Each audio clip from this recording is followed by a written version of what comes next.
Let's begin. As I think a lot of the wiki debaters can tell you, I like preambles.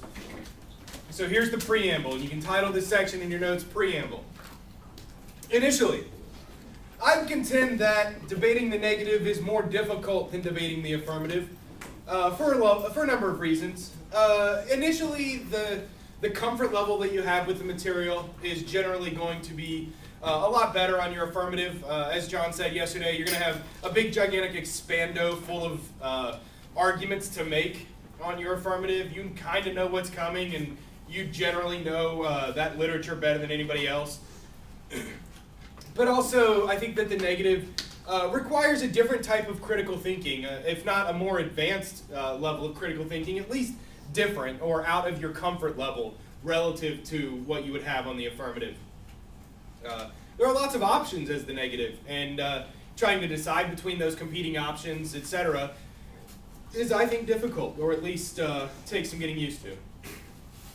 The second thing I would note under the preamble is that being a good negative debater is one of the best competitive advantages you can have in debate, because people flip aff like it's their job. Why should losing a coin flip put you at a competitive disadvantage?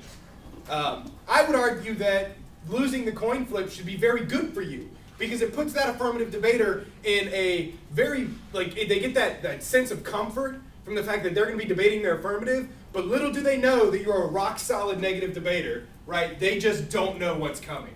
And so I would argue that if you're going to dedicate yourself to anything, it would be thinking about negative strategy and being good at it. And the third point under the preamble is that this is a lecture on strategy, and I will draw a distinction between strategy and tactics.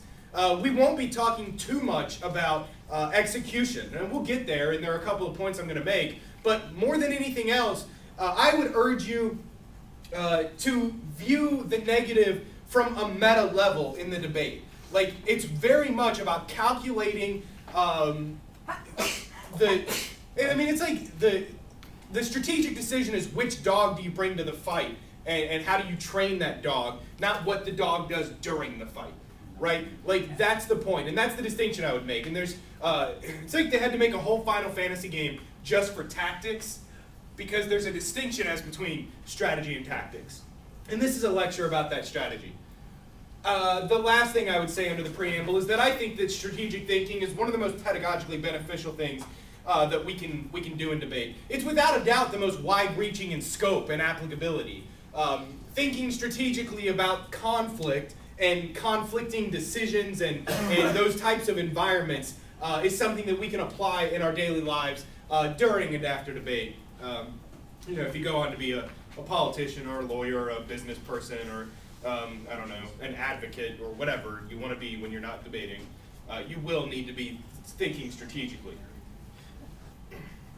With that said, a couple of observations about the current debate community that I think are pertinent to this lecture. First is that the negative no longer has presumption.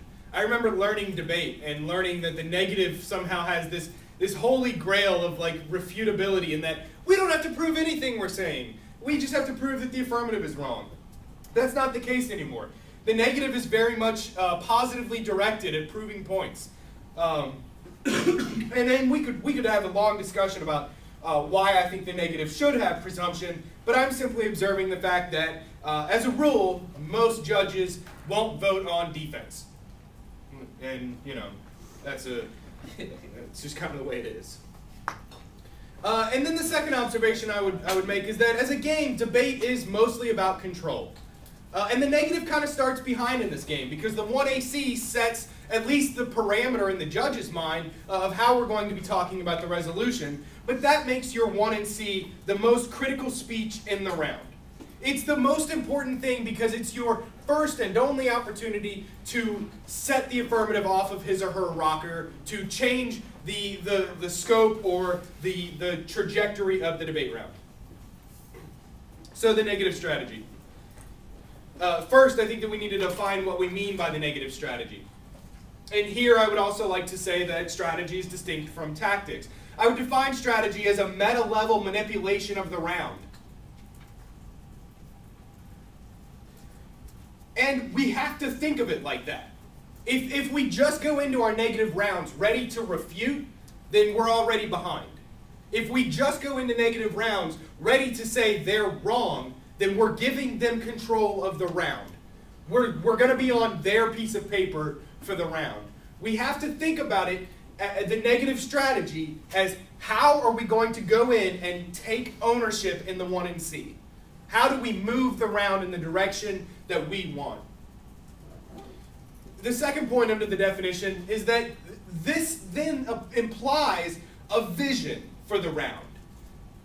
We're redefining the terms of the debate. It's an affirmative, or not affirmative as in affirmative, but like a positive vision for what the round is going to be and how it's going to happen. Not only does this require a plan for the 1 and C, which we're going to talk about, but it also requires a plan for the 1 and R. Your negative strategy should really be about writing the ballot before the 1AC ever happens. And so when you're thinking about constructing a 1 and C, you also have to think about ways that you're creating win conditions for the 1 and R. And what I mean by a win condition is basically like how many different ways can I write the ballot in the 1 and R with what I'm giving myself in the 1 and C. If you just think about how to construct the best 1 and C, then I think you're gonna find yourself with fewer options than if you consciously make decisions prior to the round or in your prep time that you know will give you more outs, as a poker player would call them, right? Like we have to have more directions to go. We have to have more conditions under which the judge votes negative. So let's talk about the content of the negative strategy. The first thing that I'd like to belabor is that offense is critical. And not just offensive arguments, but offense in every, like one of the most offensive arguments that a negative debater can make is topicality, right? Because that is, it short circuits the entire link between the affirmative and the resolution. What could be more offensive? And so what that means is that you've got to be making disads that end in terminal impacts. Otherwise, that disad isn't offensive. It's just an observation of something that may or may not happen if we pass plan, right? And that's important. If you're thinking about constructing some sort of a game plan for the negative or some sort of a strategy for the 1 and C, you've really got to think about, and I'm not saying ignore defense, because defense can be offensive in a certain stretch by like short-circuiting their impacts with a defensive argument, or maybe like being ahead in the impact calculus with defensive arguments. But those arguments, those defensive arguments have to get you something, and that's really what I mean by offense. Like all of your arguments have to get you something positively. They have to be a step towards a negative ballot with every argument or position that you make. So let's talk about procedurals. And we've talked about this in the time skew lecture, so I'm not going to belabor the point. But you shouldn't run procedurals with the expectation of always winning them. In my humble opinion, I think that whether or not you win a procedural is determined more by the opponent or your interventionist judge than it is by you.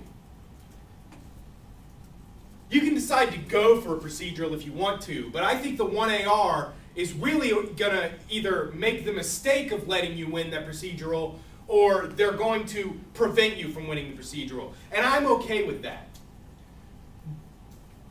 Right, I'm okay with running a procedural just because it takes a 1/7 of my speech to get out and at least a 1/6 of their speech to answer.